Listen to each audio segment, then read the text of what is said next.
कब तक अपने पिता के घर में बैठी रहोगी सौम्या? अपनी पसंद से ही सही शादी कर तुम भी अपनी जिंदगी में आगे बढ़ने की कोशिश क्यों नहीं करती?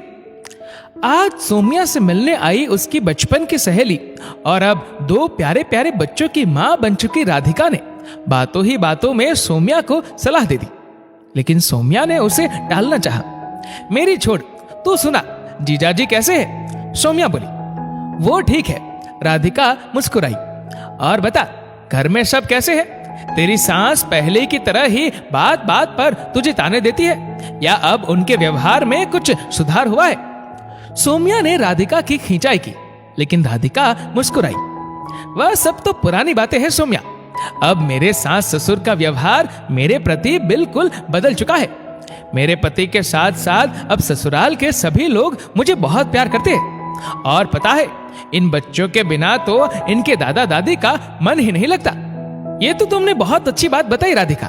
सौम्या ने अपनी सहेली के लिए खुशी जताई, लेकिन राधिका ने सौम्या का हाथ थाम लिया। एक बात बताऊं, तू बुरा तो नहीं मानेगी ना? अरे नहीं, बता तो सही।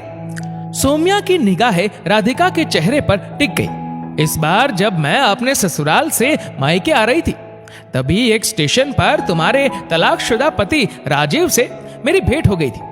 वह अपनी बहन को उसके ससुराल पहुंचाने जा रहा था, लेकिन मेरी नजर उससे टकरा गई और मुझे देखते ही उसने पहचान लिया।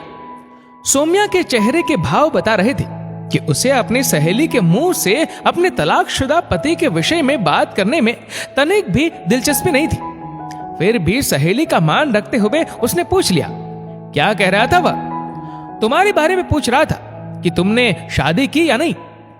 अपने तलाकशुदा पति राजीव की अभी भी उसके प्रति फिक्र देख सौम्या को वह दिन याद हो आया जब सौम्या के माता पिता ने बड़े अरमानों के साथ अपनी हैसियत के मुताबिक अपनी नाजों से पली बिटिया का विवाह एक सुखी संपन्न घर में किया था। सब कुछ अच्छा चल रहा था, लेकिन एक दिन सौम्या और उसके पति राजीव के बीच कुछ कहासुनी हो गई और उसी दिन सौम्या गुस्से में अपना ससुराल छोड़ सीधा अपने मायके आ पहुंची।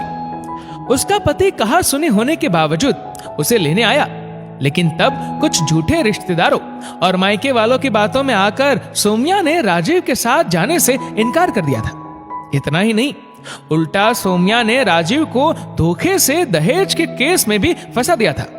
तब उसे यह सोचकर बहुत मजा आ रहा था कि अब ये लोग कोर्ट के चक्कर लगाते फिरेंगे और हमेशा उसके पैरों तले डरे सहमे रहेंगे।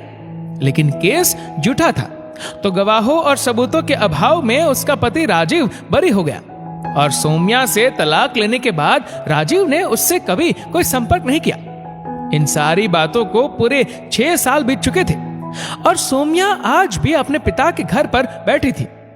कॉलेज के दिनों में सौम्या को 3-4 लड़के पसंद करते थे, इसलिए सौम्या इतराती थी, लेकिन वह भी टाइम पास करके जा चुके थे।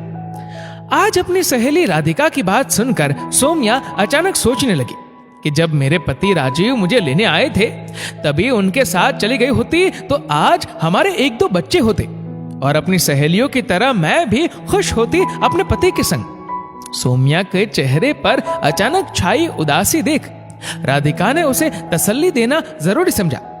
छोटे मोटे झगड़े हर घर में होते रहते हैं सौम्या, लेकिन किसी के बहकावे में आकर कोई बड़ा निर्णय नहीं लेना चाहिए।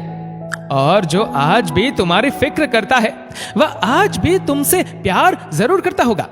अपनी सहेली राधिका की बातें सुनती सौम्या की आंखें भर आई। मेरी बात मानो सौम्या, एक बार कोशिश कर वापस लौट जाओ। राजीव अभी भी तुम्हारा इंतजार कर रहा है। अपनी गलतियों को पश्चाताप के आंसुओं में बहाती सौम्या सहेली के गले लग फफक फफक कर रो पड़ी। अब मैं किस मुंह से बात करूंगी उनसे?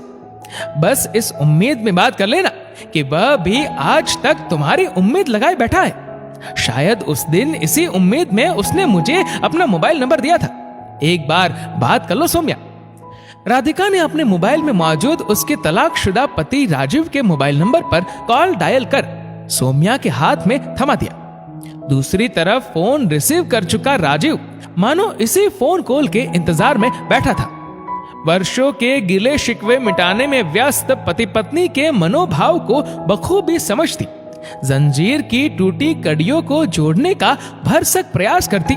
सौम्या की सहेली राधिका की आंखें अचानक भर आई। दोस्तों, इस वीडियो को लेकर आपकी क्या राय है, नीचे कमेंट करके जरूर बताएगा।